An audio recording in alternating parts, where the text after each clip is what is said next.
Ladies and gentlemen, it's about that time again. About that time again. About that time again. As a special guest. As a special guest. Alright, this is your first time visiting my channel. Make sure you click on the subscribe button. Click on the bell as well so you get a notification every time I put out a brand new video. So without further ado, let's get to the video. How's it going, guys? John Penner here with another video for you, and this week we have something special in store for you. Our topic is judgment. We all feel entitled to judge everybody around us. We all feel like we have an opinion about the people around us. So this week's video has a special guest by the name of Cameron Esprit. He's a philosopher. He is also a man that seeks to find out the truth, and his goal is to bring awareness to the health of the body, the health of the mind, the health of the emotions, in order to make better decisions that will better our world. And he does this through understanding and studying the teachings of philosophers that have lived long before our time, understanding the wisdom that was passed down through different empires, different generations, and using that to translate it back to our times, because his belief is that wisdom is something that cannot be possessed by one man, and it is the only thing that remains standing after empires and nations and kingdoms and kings and emperors have fallen. Wisdom remains until now, and his goal is to decipher the wisdom of the ancients and bring awareness to every person, despite the background, despite the religion, of bringing an awareness to that truth and giving it to you to choose for yourself what you choose to do with that. Not to tell you who to be or who to become, but simply bring awareness to you of how you should go about making sense of the world that you're in and who you are, and then go ahead and make that decision for yourself.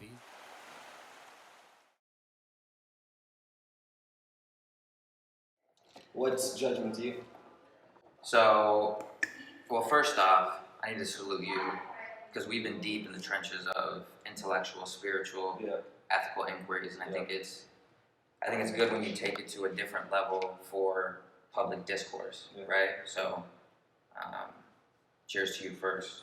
Now, posing the question, what is judgment? My mind runs to two things. So, first off, it's that judgment can be that instantaneous phenomenon of passing a decision on someone without even really thinking about it, right? Yeah. And that one's a little bit more complex. But I think there's another form of judgment coming from the Latin word judicum, which means decisions.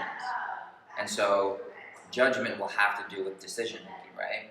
Now, I think there's a 17th century philosopher, Francis Bacon, who can aid us in understanding judgment a little bit, because in his Ornamenta Rationalia, he says, mora deliberare, mora est tutissima, which means to deliberate about useful things is the safest delay.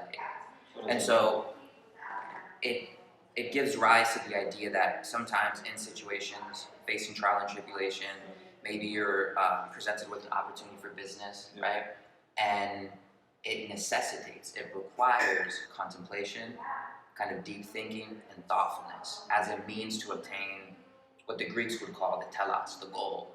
So judgment can be a means to obtain an end. So it's like judgment can be used to bring order from chaos, it can be used to solve problems, and it's concerned with using our internal faculties to do so. Then there's the other form of judgment where it's instantaneous, we pass judgment really quick. And that one can kind of, we can contribute unknowingly to more opposition with people because we're not aware that we do it. Exactly. Someone walks by, we haven't seen them before, and we just immediately pass judgment on them. Yeah. But it poses the question, should we be thinking before we pass judgment, or should we at least try to? Exactly. You know what I mean? I agree with that, just because a lot of people do make judgments based on perception, and it's almost like a reaction instead of a thought process that someone actually thinks through why they feel a certain type of way, why they perceive something or someone or a situation to be the way it is. And I would describe judgment as a conclusion made from someone's perception of a situation or of something that they're exposed to. Well articulated. So now that gets me thinking about why people judge. Why do you think people judge? I think we kind of have. I think we're evolutionary, instinctually wired to do so. It's kind of like a safety mechanism, right? Like for survival, essentially. Like with non-human animals, for example. If they see a predator, they will avoid. If they say they have a course of action, they're walking down a path, and they see a predator, they will avoid that path. Yeah. And they instinctually, unknowingly, discriminated against that predator, right? As a survival mode. Gotcha. Yeah. So I think we judge instinctually because it's a part of our nature, and but that poses the question there. It's what happens when we conscientiously attend to the judgments we make? What's the result of that? Mm-hmm. And then I think that kind of ties into your definition of judgment, which I agree with, and it's well articulated because you're giving rise to the phenomena of you face a situation, a decision must be made, and you have to, after what you've just been exposed to, you have to form a conclusion, which will then produce another effect, right? Yeah. So I think when we're in those situations and the instinctual kind of call to judge comes up, and if we have the ability to do what you said, do what you gave rise to about the conclusions, we can kind of ensure the judgment we make is good opposed to bad. Mm-hmm. But I think we judge because it's our that nature. comes from you believing that there is good judgment and bad judgment. Correct, yeah, which I think is 100%. And I think that's what society is not aware of, I would say necessarily, because they don't understand that there is a form of healthy judgment that can be done, and there is an unhealthy judgment that can be done. And coming back to why I think people judge, I just think that because it's such a natural instinct, we make judgment calls on everything. You make a judgment call on whether you're going to get out of bed on the right or the left side, whether you're going to brush your teeth that morning, whether you're going to use the same mug that you use or drink the same coffee when you get to Starbucks. So I think like life in itself is a judgment, like it's just a series of judgment calls. Yeah, what you were saying, like it's an evolutionary process that we need in order to survive when faced with danger. Mm-hmm. I think our ancestors had that naturally. And another tangent would be me questioning if other, unconscious beings I was thinking about have the ability to judge, or if it's just a reaction. And it's probably a little bit. I mean, it poses a good question. I think there's probably a little bit of both, and I think even it's the same thing with us as non-human animals as well. We have the ability to judge, and then we also do it, unknowingly. But I like how you were putting the idea of judgment is, an adventure, a journey of life, essentially. Yeah. Like life is this big path, this big journey adventure, and judgments are what changes the trajectory and the path while in that life, which gives rise to the importance of decision making. Exactly. So, would you agree that judgments are essentially decisions? Yeah. And the issue in society would be, I think, that the free will of allowing one to choose between the right form of judgment and the wrong form of judgment. That would be questioning why do people gossip, and because if I give you a compliment, it is me making a judgment about your appearance based on my perception of what I think you should look like when you look good. Mm-hmm. And if I also gossip or make a remark about who you are, is also me making a judgment based on the standard that I have preset for you based on my perception, right? And I'm curious to kind of think, like, based on your beliefs,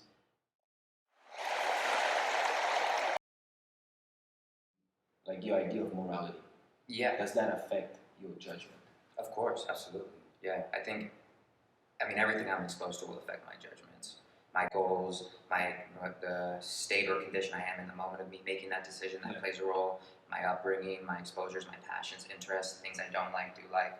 I think it's the case for everyone that our environmental exposures influence us tremendously, and I think that is the causal factor which kind of paints the picture or the type of judgments we make as human beings. Yes. Does that make it right or wrong? Because I would assume... Not yet, no. I would assume that your judgment would be subjective, meaning that it's based on your perspective of what you think right and wrong is. Yes.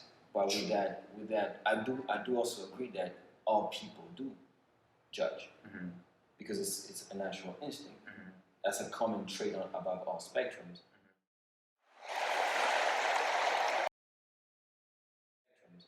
But now, what becomes a standard of what is right judgment and what is wrong judgment? Good question. I think it's going to come down to the scenario. It's all going to be case by case. So, in regards to the objectivity or subjectivity of the right or wrong, or good or bad, of decisions, judgments, it will all depend on the exact situation, right?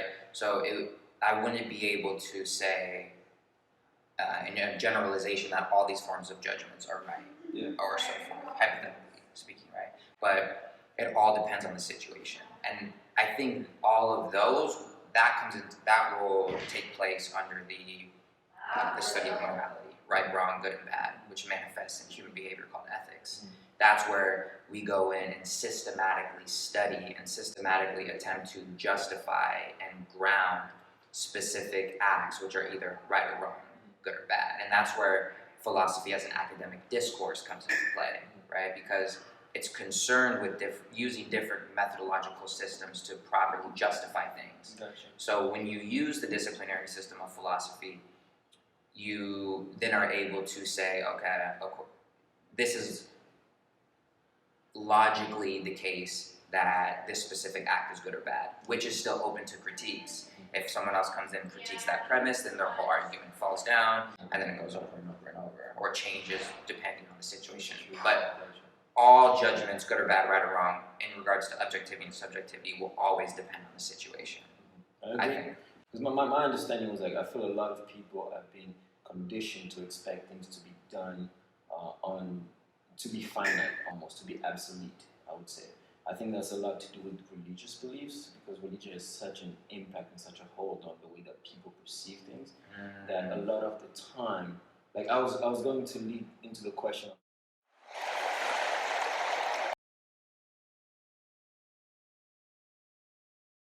Now, what do you think is the approach of religion as far as judgment?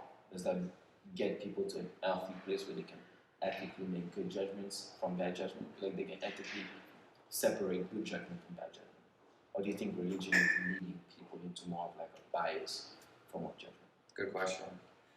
I think it'll be both. It's the case with both situations. Religion, generally speaking, will give rise to people making good judgments and bad judgments, because religion, fundamentally, from first principles, is concerned with an inner discipline to live a good life, to live a productive life. Now, the issue is when people will attempt to justify wrong and bad things because of religion, right? So it would be an irrelevant appeal for me to say this bad thing is justified, it's right for me to do because religion says so. We can't appeal to authority in that sense, right? We need to be able to give a constructive, precise, rational explanation for why we did what we did, and then be willing to receive the proper repercussions of the act that we took. That's judgment.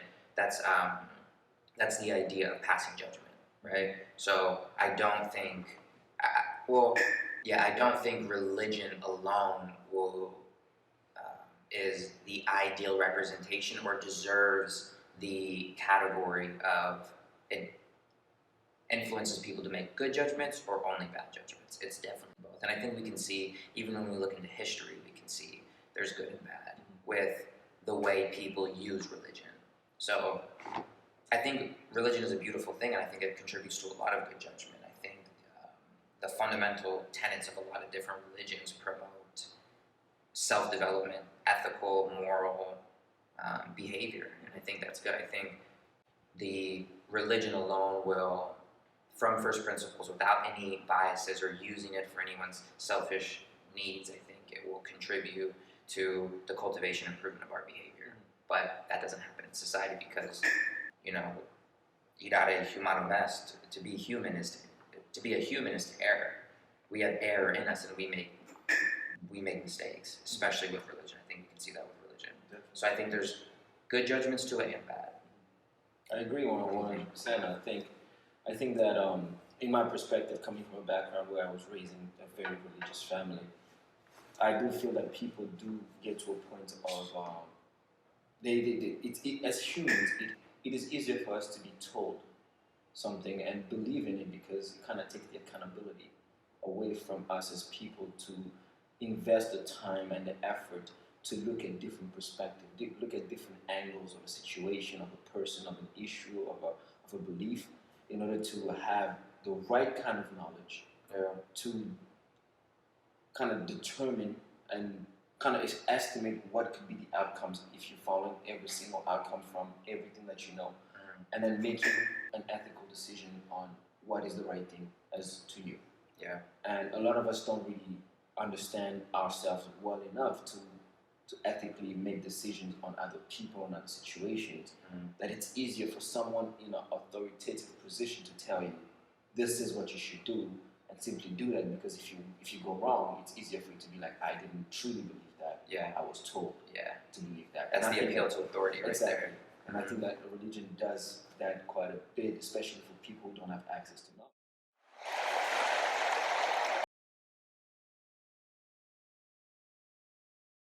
Knowledge. Now, in cases of people like that, people that are blindly committing to their faith, committing to the religion, blindly over committing to the idea that their religion has all the answers and their religion is the right way to go about living, what would you say to someone like that? I think for them it's self-evidently true. You do have to acknowledge and accept another person's walk of life. I think that question gives rise to the importance of tolerance. Being able to have tolerance for other people who have a different perspective entirely, right? But I think when we have tolerance, we can walk side by side in the journey of life, even though our views are diametrically opposed. Gotcha. But I think like let me give you an example. Like, say for instance, you take Islam, where there's this perception, especially in America, that people that are Islamic tend to be extremists and tend to be terrorists, right? Now, to a certain extent, their actions are justified using religion. But now, based on what you're saying, is that if you were to just walk side by side and tolerate someone else, does that mean just letting it be? No. It's more, tolerance is more in regards to assuming both participants aren't doing anything to contribute to more harm. Okay. Tolerance would be, even though we might not agree, we still don't have to face opposition and go to war with one another. Like, for example, with the good example that you put forth with Islam. Yeah. There are popular narratives in America of Islam, some of which may come from truth, some of which are fundamentally flawed. But for any individual to say something about the whole of Islam based off of a tiny portion of what's happening in Islam would be a hasty generalization. It would be wrong. It's an informal fallacy. Yeah. There's a flaw there, right? Yeah. Because we can't say, if we're looking at the whole and we look at a little piece and make a judgment from the whole based off of the little piece, there's a disparity of meaning there, right? So I think it's not, tolerance isn't in regards to, allowing them to contribute to more harm, them speaking generally, not necessarily just Islam here. It's more, I think it's good to execute tolerance, and that will come into play if both parties are not trying to produce harm. A lot of the religious inquiries of whether or not something is ethical or unethical is very complex, like especially with Islam, because that's a very dense inquiry with different political components, religious components, spiritual components, historical components that needs the proper attention to unpack, to give it all an adequate representation. You know what I mean? Yeah. So I don't think any act that interferes with the evolution of another living organism is ethical. Gotcha. But as human beings, we have to face the inevitability of it, that we sometimes have to do that to survive. Yeah. And I think because we're rational creatures, because we have the ability to engage in public discourse like this right now, we have a humanistic obligation to decrease as much contribution that we're having to opposition, Gotcha. right? So, yes, we will interfere with other living organisms' evolution to survive, but I think we need to lessen it as much as possible. And I think do you think that also goes with judgment hand in hand? Because yes. that's tolerance allows you to now be able to accept that not everything about that person may be what you perceive it to be, that there could be something that is good out of it. Yeah, I think tolerance is kind of the tool that you can use, which will naturally allow you to suspend judgment, which then will allow you to potentially allow the correct perspective to come into play. Gotcha. So, and when I say correct perspective, I simply mean just understanding. Yeah. So, if I am if I am born and raised in a Christian background and I follow that path automatically, and now I'm surrounded by Muslims who have completely different walks of life, and I pass judgment on them. It would be wrong for me to do that based off of what I've been exposed to, because what I've been exposed to is also a tiny portion of all the other possibilities. Gotcha. So if you execute tolerance, if you use tolerance in the moment, it'll allow you to kind of pause for thought and allow for that understanding to come. And then they're like, oh, now maybe there are some similarities between us. Oh, this is where, and then, who knows where it unfolds from there. Definitely. And I do agree with you, because the understanding, I wanted to draw something to what you said about understanding. And ultimately, that's what it takes. It takes a Christian to be willing to have the tolerance to want to understand what someone that is in Islam is saying. Have the tolerance to understand what someone that is in Buddhism, Hinduism, is trying to say. And my thing that I've noticed the most is that people almost have a tough time justifying tolerance for something that is different from what they do. And I've always wondered that, because the inability to have tolerance for someone is what leads to unhealthy forms of judgment. Yes. Is what leads to people saying that an entire race, an entire group of people is inherently bad because of that lack of tolerance to see the good. Yes. It's like slavery, for instance.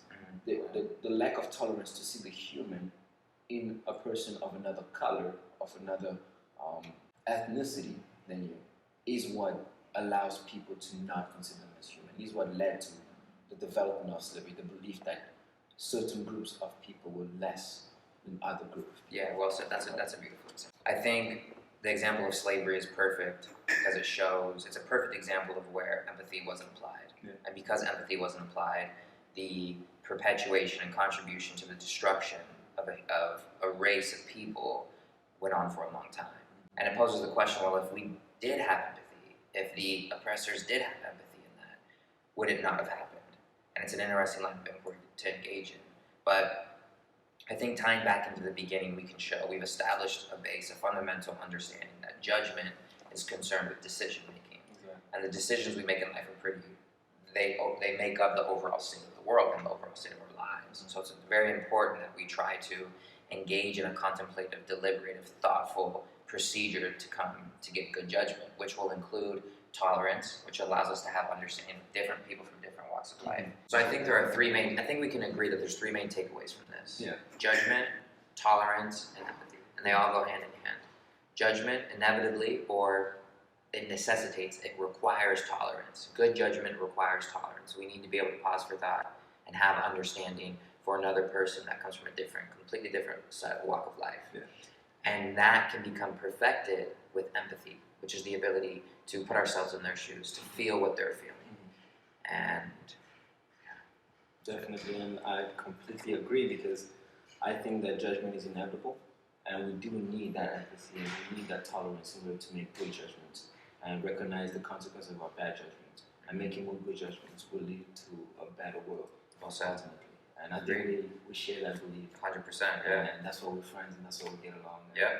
And let's just keep expanding that and speaking to more people. Yeah, absolutely. Appreciate you for coming. And appreciate you having me, bro. Making more videos together. Well said. And share your knowledge and share everything that you have to give the world. Bless, appreciate it. If this video was helpful to you, make sure you share with a friend, with a family member, with anyone that you feel could use this knowledge and improve their awareness, their state of being, and become the best version of themselves. The goal of this channel is to bring you knowledge and awareness so that you can use that to better yourself. Not for me to tell you who you are, but for me to share what's working with me and what's working with the people that I know, the people around me, for you to use that as a suggestion to something that you could consider into your own life and see if that makes sense for you, if you can see the truth in your own way. I am not forcing you to believe anything. I am simply suggesting something that you need to take into consideration in order to live a balanced, healthy life that allows you to thrive, to become the best version of yourself. Because I need you to embrace this life and make the most of it, because you don't get two chances. You only got one chance